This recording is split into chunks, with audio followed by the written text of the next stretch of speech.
Selamat pagi anak-anak saya semuanya, kelas 10. Pada pagi hari ini kita pertemuan yang kedua dengan topik kita faktor penghambat dan faktor pembentuk integrasi nasional.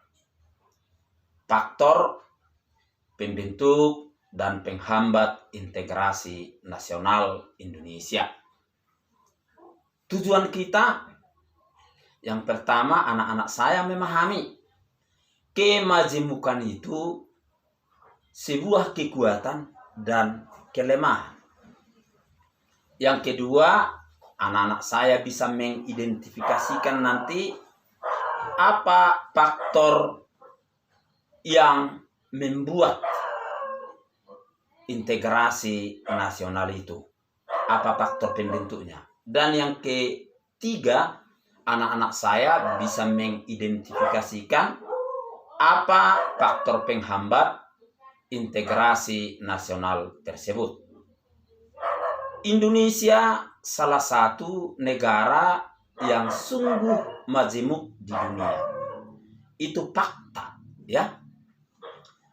Indonesia seperti Amerika Serikat juga negara besar, negara majemuk, ya. Ini merupakan modal kita sebenarnya, kebanggaan kita sebenarnya, kekuatan bangsa kita. Dengan kemajemukan kita banyak, dengan kemajemukan ekonomi kita juga bisa mengundang wisata, akan meningkat dari faktor kemajemukan ini. Namun, ya di sisi lain, kemajemukan itu bisa jadi pecah, bisa jadi malapetaka buat kita kalau kita kelola salah, ya. Kalau negara kita dalam memanage kebinekaan itu tidak bagus, ya bisa kita pecah. Apakah sudah ada negara seperti ini? Ada. Yugoslavia itu sudah pecah berkeping-keping, itu majemuk di Eropa, ya. India itu pun sebenarnya sudah pecah. Ada Bangladesh, Pakistan, Nepal, dulu ini India besar. Ada kesalahan dalam mengelola kemajemukan itu. Jadi bersyukurlah Indonesia bisa kita bangun, bisa kita merdekakan, bisa kita bentuk jadi sebuah negara besar dalam naungan Pancasila, masih eksis sampai sekarang. Apa syarat-syarat pembentuk integrasi nasional tersebut? Ada syarat-syarat integrasi nasional itu. Yang pertama, anggota-anggota yang berbeda itu semuanya sebenarnya harus mereka sadar bahwasanya mereka saling melengkapi kebutuhan yang satu dengan yang lain, ya. Harus kita sadari itu, orang Batak itu banyak membutuhkan suku-suku lain di Indonesia. Ya, orang Jawa itu pun banyak membutuhkan suku-suku lain di Indonesia. Ini harus disadari. Yang kedua, kita mencipta kesepakatan, konsensus bersama mengenai norma-norma dan nilai-nilai yang dilaksanakan sebagai pedoman. Ya, 17 Agustus 1945 kita merdeka, kita sepakat. Kita konsensus bahwasanya Pancasila kita jadikan norma dasar negara dan ideologi negara. Baru yang ketiga, norma-norma nilai-nilai sosial itu kita jalankan untuk mengatur kehidupan kita. Sampai sekarang kita eksis itu. Faktor pembentuk integrasi nasional itu pertama adalah kita punya perasaan senasib sepenanggungan. Ya, tahun 1908 kita sudah punya perasaan kita senasib, sama-sama dijajah penjajah. Maka kita jadi bersatu. Itu kehidupan. Ketika kita memiliki musuh bersama, kita akan bersatu menghadapi musuh. Seperti itulah yang dihadapi Indonesia. Yang kedua, faktor pembentuk itu adalah Pancasila, Bhinneka Tunggal Ika. Ini mulai dahulu kala sudah ada itu dalam kitab Sutasoma, Bhinneka Tunggal Ika yang digali Bung Karno. Bagus sekali kalau ini kita buat juga dasar negara. Dan semua Indonesia sepakat itu, sepaham ini. Sumpah Pemuda. Kenangan Sumpah Pemuda ini sekalipun sudah hampir 100 tahun, ya 7 tahun lagi nanti kita merayakan 100 tahun Sumpah Pemuda, kenangan.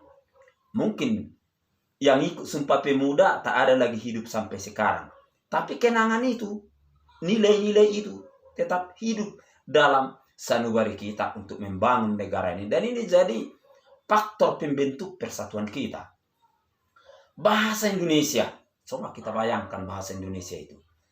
Asalnya, intinya dari bahasa Melayu Riau, Melayu Polinesia. Sikitnya sebenarnya suku orang ini. Yang terbanyak Jawa, Sunda, Madura. Kenapa bukan itu jadi bahasa nasional? Kenapa bukan bahasa Jawa itu dari bahasa Riau? Ini juga mempunyai makna yang sangat dalam ini. Buat kita semua. Kita sanggup membuat bahasa persatuan dari suku yang kecil tersebut. Baru ada jiwa gotong royong, ya, ada jiwa gotong royong, tolong menolong, toleransi. Ini hidup di nenek moyang kita sejak dahulu kala. Inilah faktor-faktor pembentuk integrasi nasional itu. Dan ini sampai sekarang maunya tetap kita hidupkan, tetap kita wariskan agar bangsa ini tetap jadi bangsa besar. Faktor penghambat ada, ya. Ada itu muncul intoleransi. Ya, apa intoleransi? Toleransi itu berasal dari bahasa Latin sebenarnya. Tolerare, membiarkan yang berbeda dengan kita. Jangan usil, jangan mengusik orang lain yang punya perbedaan dengan kita, tapi kita biarkan. Ketika kita sanggup seperti itu, inilah yang disebut dengan toleransi. Membiarkan yang berbeda dengan kita, apa saja pun perbedaan itu. Ya. Jadi ada muncul di saat ini sifat-sifat intoleransi. Sifat-sifat yang tidak mau menerima perbedaan. Harus kelompoknya. Ini yang tak bagus. Karena Indonesia memang sudah Bhinneka Tunggal Ika. Harus kita hargai semua. Baru kurang kesadaran bersama. Ini jadi ancaman. Ya. Kesadaran dari segenap rakyat Indonesia. Kita sadar bahwasanya ini ancaman. Kita sadar intoleransi itu ancaman, maka kita berbenah. Kita sadar budaya luar itu menggerus budaya lokal, kita sadar. Maka kita mari bangkitkan budaya nasional kita. Dan adanya ketimpangan dalam pemerataan pembangunan. Ini tugas negara. Pembangunan itu harus merata dinikmati oleh segenap bangsa Indonesia. Jangan terjadi ketimpangan. Kalau ada nanti ketimpangan, ini akan mengakibatkan pemberontakan.